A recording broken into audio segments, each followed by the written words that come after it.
যে লাভ বা ক্ষতি এটা সবসময় ক্রয় মূল্যের উপর নির্ভর করে।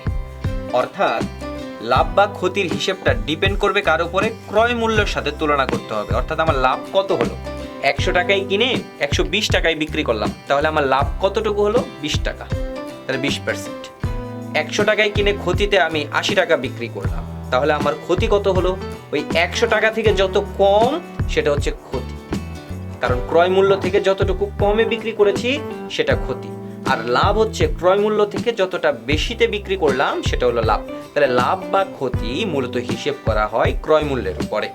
সো এই হচ্ছে বেসিক কথা। এখন আমরা সরাসরি কয়েকটা অঙ্কে চলে যাব। একটি জিনিস 120 টাকায় ক্রয় করে 144 টাকায় বিক্রি করলেন।